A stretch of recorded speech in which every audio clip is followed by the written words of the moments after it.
आज फिर आप लोगों को क्लास 8 का साइंस चैप्टर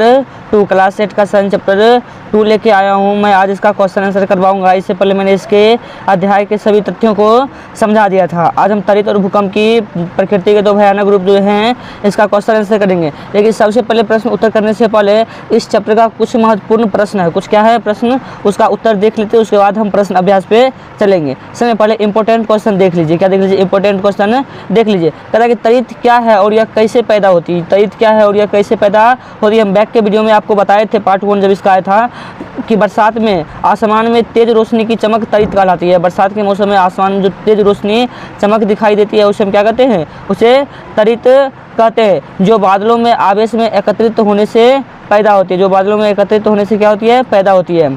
अब आगे कहता है रगड़ने पर कैसा विद्युत आवेश उत्पन्न होता है। तो आप कहिएगा कि रगड़ने पर स्थैतिक विद्युत आवेश उत्पन्न होता है जो स्वयं गति नहीं करता। रगड़ने पर स्थैतिक विद्युत आवेश उत्पन्न होता है जो स्वयं गति नहीं करती है। अब 3 नंबर क्वेश्चन कहते हैं क्या विद्युत आवेश को एक किसी आवेशित वस्तु से अन्य वस्तु में भेजा जा सकता है, या किस प्रकार भेजा जा सकता है। और भेजा जा भी सकता है तो कैसे भेजा जा सकता है। तो भेजा तो जा सकता है, पीछे हम पढ़े थे। अब कैसे भेजा जा सकता है वो देख लेते हैं। कहिएगा कि हाँ, विद्युत आवेश को किसी आवेशित वस्तु से अन्य वस्तु में धात्विकी चालक द्वारा इसे भेजा जा सकता है। अब भूसंपर्कन क्या है। तो भूसंपर्कन भी बैक की वीडियो में पढ़े थे, आज इसका नोट देख लेते हैं।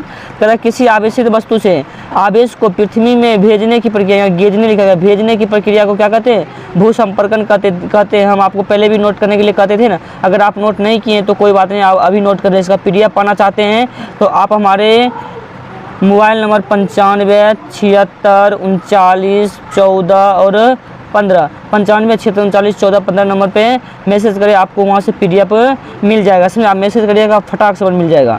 सुनिए, कहता कि विद्युत विसर्जन किसे कहते हैं। क्या त्वरित एक विद्युत विसर्जन है। तो आप कहेगा गरजने वाले तूफानों के बनते समय बादलों के ऊपरी किनारे पर धनावेशित तथा निचले किनारे पर ऋण आवेशित संचित हो जाता है। धरती के निकट भी यह आवेश का संचयन होता है। जब संचित आवेशों के प्रकार को नहीं रोक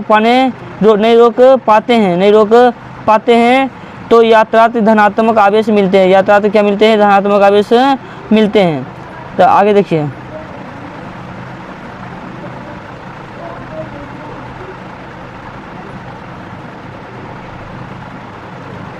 मिलते हैं, देखिए निकल मिलते हैं। जब संचित आवेश प्रकार नहीं रोक पानी है तो यातायात और धनात्मक आवेश मिलते हैं। जब प्रकाश की नगरीली धारियाँ यानी नीली धारियाँ, क्या होगी? नीली धारियाँ दिखती है तो ध्वनि उत्पन्न होता है। इसे इरोहग त्वरित के रूप में देखते हैं। इस प्रक्रिया को विद्युत विसर्जन कहते हैं। स्पष्टता त्वरित एक विद्युत विसर्जन है। स्पष्टता त्वरित क्या है? विद्युत विसर्जन। थोड़ा सा मिस्टेक हो गया इसमें, समझे ना। आप किताब से नोट कर लीजिएगा, समझे ना, कोई बात नहीं। थोड़ा सा यहाँ नीली धारियाँ होती, समझे ना।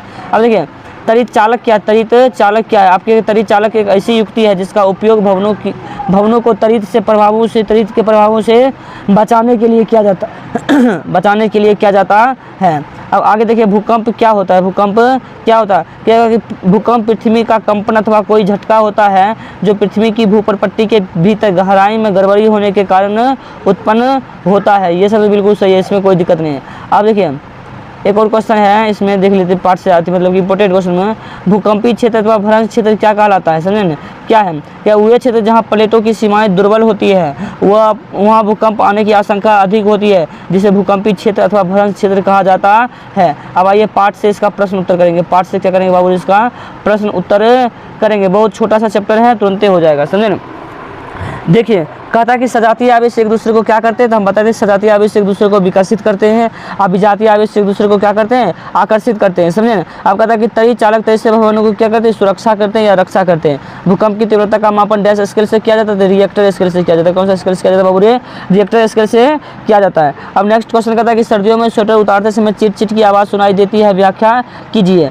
तो आप क्या, सर्दियों में जब हम स्वेटर पहनते हैं तो वह हमारे कपड़ों या शरीर की त्वचा से आवेशित हो जाता है। जब हम इसे उतारते हैं तो इसी आवेश के कारण चिटचिट की ध्वनि सुनाई देती है, समझ गए। अब आइए नेक्स्ट क्वेश्चन देख लेते हैं, 3 नंबर और 4 नंबर।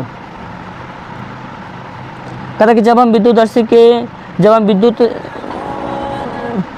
हम किसी विद्युत आवेशित वस्तु को माना विद्युत ऊपरी भाग को छूते हैं तो वह अपना आवेश खो देती है, व्याख्या कीजिए। तो आप क्या, चूंकि हमारा शरीर विद्युत का सुचालक है, चूंकि हमारा शरीर क्या है? विद्युत का सुचालक है। कहिएगा कि चूँकि हमारा शरीर विद्युत का क्या है, चूँकि हमारा शरीर विद्युत का सुचालक है, चूँकि हमारा शरीर विद्युत का सुचालक है, इसीलिए हम किसी आवेशित वस्तु को छूते हैं तो वो आवेश हमारे शरीर से होते हुए पृथ्वी के अंदर चला जाता है, पृथ्वी के अंदर चली जाती है, धरती में चला जाता है। परिणामतः आवेशित वस्तु अपना आवेश खो देती है। इस प्रक्रिया को भू संपर्कन भी कहते हैं, समझे ना। देखिए अब अगला क्वेश्चन कहता है कि भूकंप मापी का चित्र बनाकर उसे भूकंप मापी का चित्र बनाइए। समझे, भूकंप मापी का चित्र हम बता दिए थे। कहता है उसके कार्यविधि को लिखिए। आप उसका चित्र बैक के वीडियो में पेज नंबर उसमें देख लीजिएगा, बैक में भूकंप मापी का चित्र है, आप वहाँ से बना लीजिएगा। कहिएगा कि भूकंप मापी एक ऐसा यहाँ भूकंप होगा दुर्गा, भूकंप मापी एक ऐसा यंत्र है जो वेधशालाओं में लगा रहता है। यह दिन रात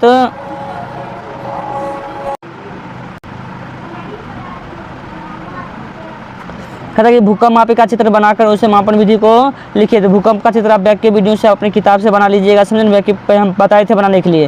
कहेगा कि भूकंप मापी एक ऐसा यंत्र है जो वेधशालाओं में लगा रहता है और दिन रात 24 घंटा कार्यशील रहता है। भूकंप आने पर यह क्रियाशील हो जाता है। भूकंप आने पर क्या होता है, क्रियाशील। और भूकंप की तीव्रता का मापन आलेख चार्ट पेपर पर आ जाता है। आप कहता है कि तरी तथा भूकंप से सुरक्षा का वर्णन करें, तरी तथा भवन से सुरक्षा के उपयोगों का वर्णन करें। तो आप क्या कि तरी से हम निम्न प्रकार से सुरक्षित रह सकते हैं। ये भी हम बैक की वीडियो में पढ़े थे। कहेगा तरी के समय हमें बाहर नहीं निकलना चाहिए। बाहर यदि हम खुले वाहन में हो तो तुरंत नज़दीक के किसी मकान में शरण ले लेना चाहिए। बंद वाहन हो तो वाहन खिड़की दरवाजे और सब बंद कर लें। तरी के समय टेलीफोन तार, विद्युत तार धातु के पाइपों से दूर रहें। अब आइए भूकंप से सुरक्षा के उपाय देख लेते हैं, समझे ना। तो भूकंप से सुरक्षा के उपाय कहता है किसी चौकी अथवा पलंग के नीचे मजबूत से छिप जाना चाहिए। यदि संभव हो तो सिर के तकिया गद्दीदार वस्तुओं से ढक लेना चाहिए। भारी वस्तुओं से दूर रहना चाहिए और कोशिश करेंगे कि भूकंप के समय हम खुले स्थानों में लेट जाना चाहिए, समझे ना। देखिए अगर आपको यह वीडियो अच्छा लगा तो चैनल को सब्सक्राइब करें, कमेंट करें और लाइक करके हमको जरूर बताएं, समझे। थैंक यू वीडियो देखने के लिए। अब नेक्स्ट चैप्टर 3 लेके आएंगे, समझे ना। फसल उत्पादन एवं प्रबंधन लेके आएंगे, समझे।